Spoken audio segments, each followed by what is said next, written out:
The most thrilling and disconcerting day of my life commenced with an unforeseen meeting with my stepsister Emily. On a Thursday afternoon, the silence of the house was only broken by the soft ticking of the grandfather clock in the living room. I had been home alone, aimlessly flipping through television channels trying to quell the boredom that had settled over me like a thick fog.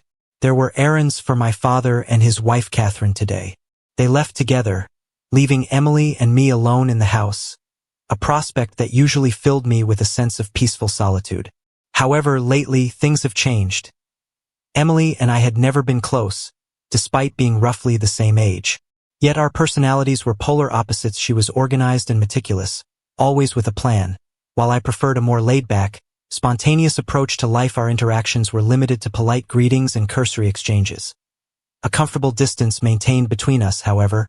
Over the past few weeks I had noticed a shift in her demeanor, and her eyes would linger on me a moment too long, her presence a constant in whatever room I occupied, always a little too close for comfort. It was subtle, nothing overt, but I couldn't shake the feeling that something had changed, that an unspoken current flowed between us. That afternoon I was in the kitchen scrolling through my phone, the sunlight streaming through the windows casting a warm glow over the room, and I tried to ignore the strange energy that seemed to permeate the air whenever Emily was near. She had been in her room all day, or so I thought, but when I heard footsteps behind me, I knew she was about to make her presence known. "Hey." Emily's voice broke the silence as she entered the kitchen. I looked up from my phone, and my heart skipped a beat as I saw Emily standing in the doorway, her arms crossed over her chest. She appeared relaxed, yet there was something in her eyes, a spark of something that made my pulse. I replied casually, trying to maintain my composure. "What's up?" She shrugged, walking further into the kitchen. Her gaze never leaves mine.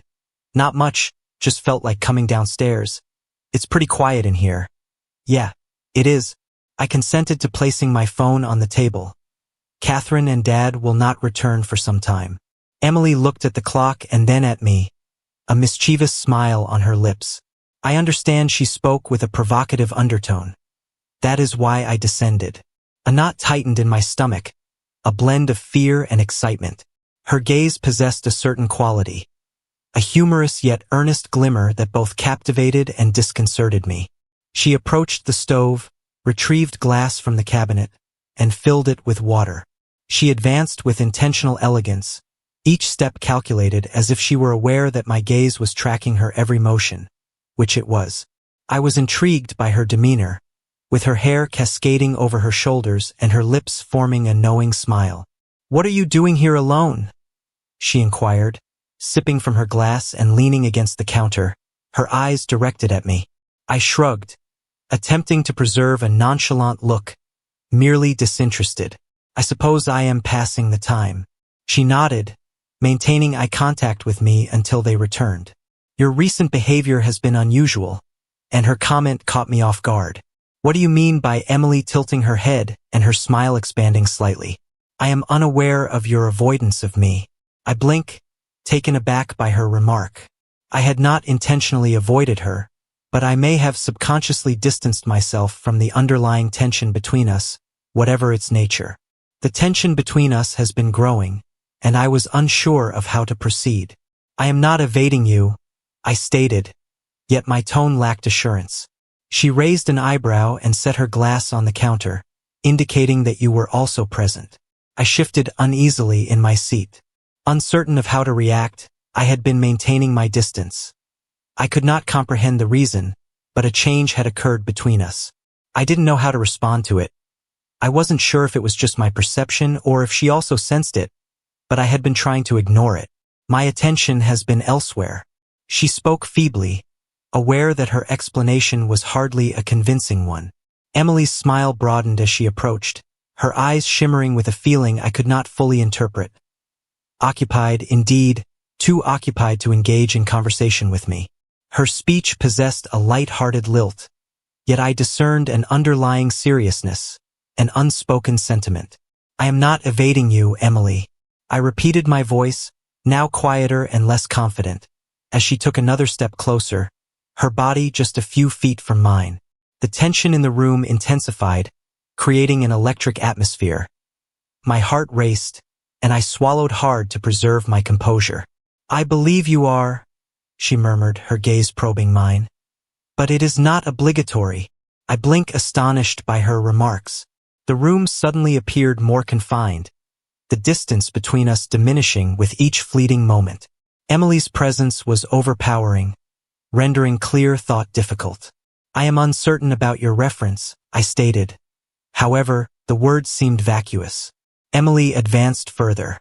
With her face mere inches from mine, I sensed the heat emanating from her body, the warmth of her skin in contact with mine.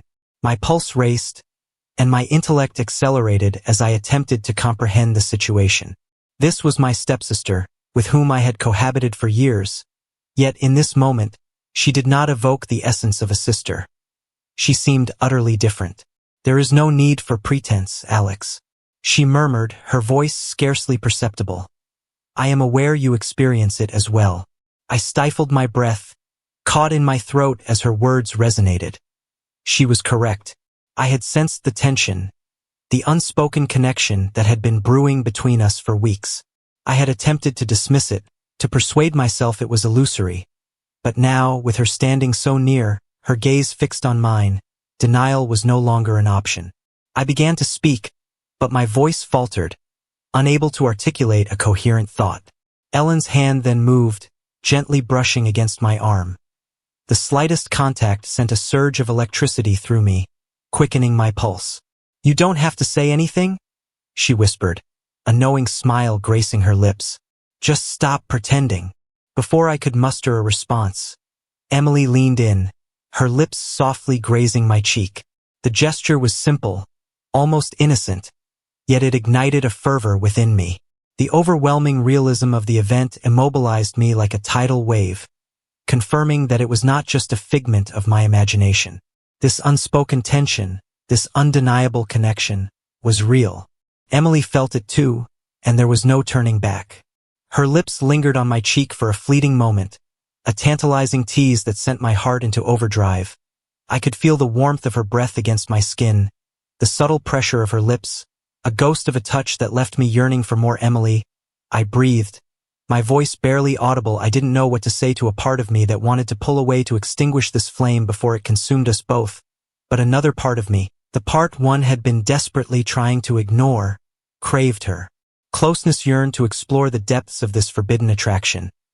She didn't move away. Instead, she smiled, that soft, knowing smile that made my heart race. What she asked innocently, as if nothing out of the ordinary had happened, but the tension between us was undeniable. Crackling in the air like static electricity, "We can't," I began, but the words felt hollow, devoid of conviction. My mind whirled with confusion, trying to reconcile the impropriety of the situation with the undeniable desire that surged within me. This was Emily, my stepsister. This was wrong, wasn't it? But then she moved again, stepping closer, her body gently brushing against mine. I could feel the heat radiating from her and the softness of her touch as she reached up and placed her hand gently on my chest. My breath caught as a wave of emotions washed over me. Confusion, excitement, and a longing that I couldn't quite name. Her gaze was fixed upon me, a challenge evident in their depths. I swallowed with difficulty, attempting to clear my mind, but it was impossible to think clearly with her proximity. Her touch elicited goosebumps along my spine. "Do you understand the reason I described my voice as tremulous and uncertain?"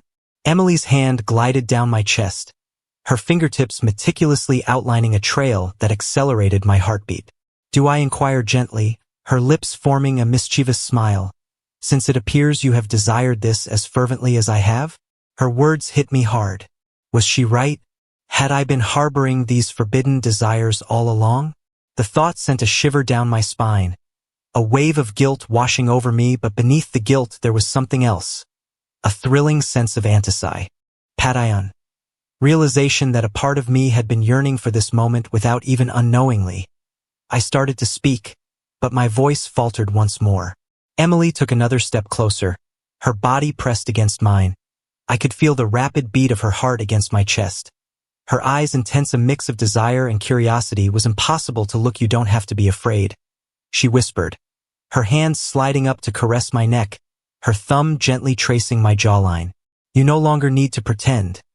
It felt as though everything I knew was shifting beneath my feet. I tried again, but my voice failed me.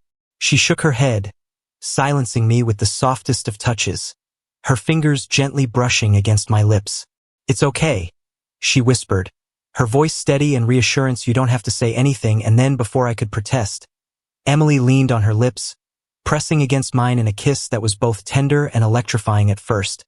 The kiss was gentle, almost hesitant, as if offering me an opportunity to pull away, but I didn't.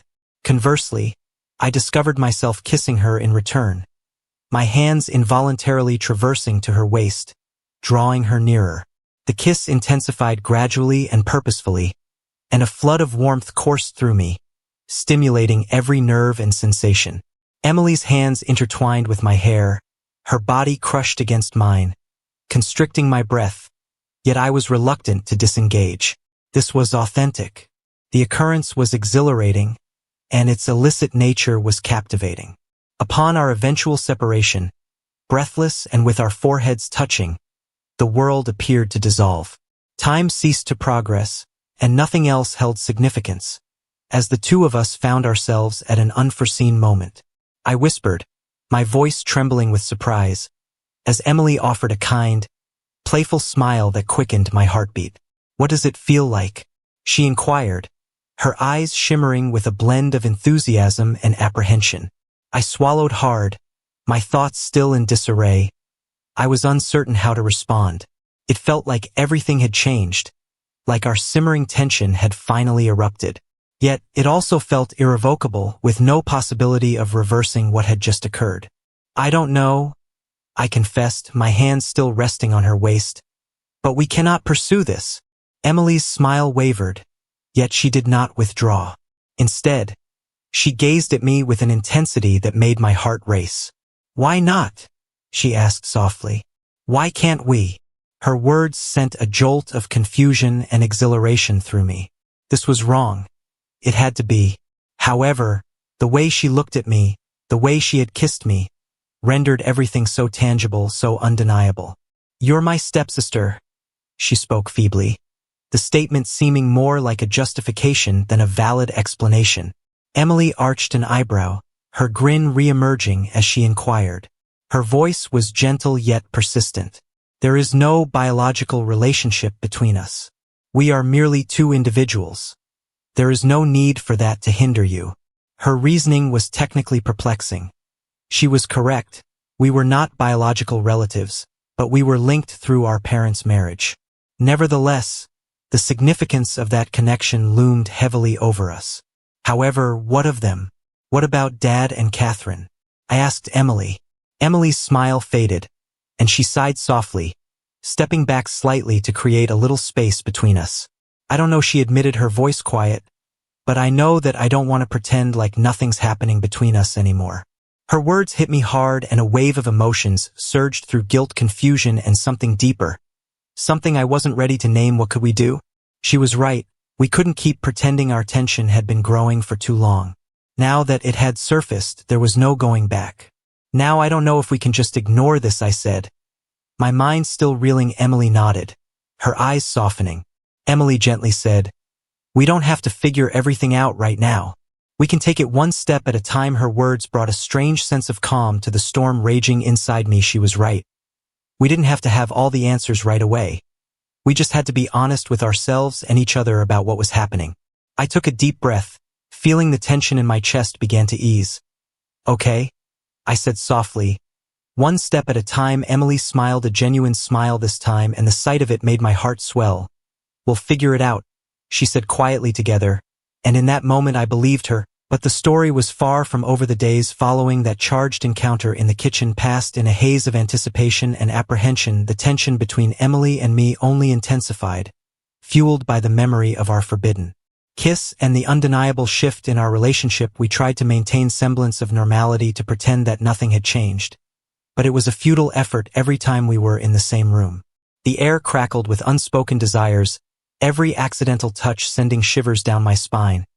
I could see the same intensity reflected in Emily's eyes, a magnetic pull that drew us closer despite the inherent danger of our connection. About a week later, I found myself restlessly perched on the living room couch, attempting to focus on the television screen, but my thoughts were consumed by a whirlwind of forbidden fantasies. I could hear Emily moving about in the kitchen, the clinking of dishes and the soft closing of cabinet doors. A symphony of domesticity that did little to soothe my restless mind. My father and Catherine were out for the evening. Leaving the house eerily quiet, the silence amplifying the turmoil within me. Couldn't escape the memory of Emily, the way she had looked at me. The feel of her lips against mine, the lingering warmth of her touch. Every moment alone with her was charged with a palpable tension. The forbidden attraction grew stronger with every passing day. As I was preparing to go to the seclusion of my room, Emily appeared from the kitchen, drying her hands with a dish towel. She halted in the doorway, her gaze locking with mine, eliciting a thrill of anticipation along my spine. "Are you well, Alex?" she inquired, her tone gentle yet imbued with a hint of apprehension. I nodded, my throat constricted. She entered the living room, flinging the dish towel onto a neighboring chair before perching on the edge of the couch a few feet away. The atmosphere between us was charged with unexpressed longings, while my heart raced in my chest. She queried with her eyes, probing mine, paused, unsure of how to reply. My thoughts had been entirely preoccupied with her and our relationship since that night in the kitchen. Yet I struggled to express those emotions and accept the reality of our illicit connection. Everything. I eventually articulated my voice, just above a whisper. Emily maintained her stare, resolute. "Indeed, I concur." We remained silent for a minute, the burden of unarticulated words palpable in the atmosphere. I sensed the magnetic attraction between us, compelling us to draw nearer with an undeniable power. I recognized that if I did not depart immediately, we would transgress another limit. I was uncertain about my readiness to breach, although my body contradicted my better sense. I was compelled to lean towards her, attracted by an unseen power. Emily did not withdraw. Her eyes softened, reflecting the longing evident in my own. We agreed to proceed gradually. I whispered, my voice trembling with eagerness. Emily offered a knowing smile that caused my heart to race. "We are proceeding cautiously," she responded gently, although that does not imply we should disregard the current situation. Her words kindled a spark within me, and before I could restrain myself, I leaned closer, diminishing the distance between us. Emily approached me, her lips grazing mine in a kiss that was gentle and hesitant, reminiscent of our initial encounter, although devoid of any uncertainty this time. Only the two of us yielded to the unmistakable bond that had been developing for weeks. The kiss intensified gradually and purposefully as I sensed Emily's hand ascend to stroke the nape of my neck, drawing me nearer. My heart raced in my chest, my skin electrified by the intensity of the moment. It was as though the world had dissolved, leaving alone the two of us. We were engulfed in a tempest of illicit longing. Upon our eventual separation, we were both panting, our foreheads touching as we endeavored to restore our composure. The world appeared to fade, and for a brief instant, it seemed as though we were the sole individuals in existence. I suggested we cease, my voice barely a whisper against her lips, yet the words seemed devoid of substance. My hands remained on her waist, hesitant to release their grip. A gentle smile graced Emily's lips as she tenderly stroked my cheek. "Do you genuinely wish to prevent her?" she asked, her voice a gentle whisper that sent shivers down my spine. I wavered, my heart thumping against my ribs like a confined bird. "I am uncertain." I acknowledged the uncertainty in my voice. She sighed, expressing her desire to avoid complicating matters. Forehead still resting against mine, our breaths mingling in the space between us. "I understand," she murmured, her voice laced with understanding, "but perhaps we're not complicating, perhaps we're simply exploring the unknown." Her words resonated within me, a spark of truth igniting amidst the confusion. This didn't feel like a mistake, a transgression against the sanctity of our family bond. It felt like an awakening, a discovery of a connection that had been lying dormant, waiting for the right moment to blossom. "I don't know what we're supposed to do," and I admitted, my voice barely audible. A confession whispered against her lips. Emily leaned closer, her eyes locking with mine, a silent promise reflected in their depths, but I know she whispered, and before I could utter another word, she captured my lips in a passionate kiss. It was a kiss that unleashed a torrent of emotions, releasing all the pent-up longing we had both been harboring. We surrendered to the moment our bodies entwined our souls. Connecting it was an exhilarating, terrifying, and liberating dance of forbidden desire. The intensity of our emotions consumed us, and before I knew it, the moment had passed, but Emily didn't seem to mind. It was a shared experience. With a muted recognition of the inescapable bond that united us, Emily withdrew. A playful smile graced her lips. "We will resolve it." She made a vow before ascending the stairs, leaving me exhilarated and desiring further engagement. I acquiesced. However, internally, I saw the complexity of the situation. We had surpassed a boundary and entered uncharted territory with no possibility of retreat. In the subsequent days, there existed a weird amalgamation of normalcy and heightened awareness. An unarticulated intensity permeated every glance, every touch, and every shared moment. Although we did not address the events that transpired, the bond between us was unmistakable. An imperceptible thread wove through our every interaction. I endeavored to adhere to my customary routine, yet the world appeared altered, sharper, more vibrant. I was acutely conscious of Emily's presence, her every movement, her every breath. The atmosphere crackled with unexpressed desires, transforming each encounter into a delicate interplay of anticipation and trepidation. One evening, approximately a week later, we found ourselves alone in the house once more. My father and Catherine were out for dinner, leaving us enveloped in a silence that magnified our unvoiced emotions. I sat at the kitchen table, pretending to be interested in a magazine, but Emily, the memory of her kiss, and the forbidden yearning that ignited within me consumed my thoughts. Emily entered the kitchen, her movements poised and intentional. My heart raced as she took a seat across from me, the dim light casting shadows across her face, her expression inscrutable. "We need to talk," she stated. With a voice both gentle and resolute, I set the magazine aside, my heart racing in my chest. Despite knowing this conversation was inevitable, I was nervous.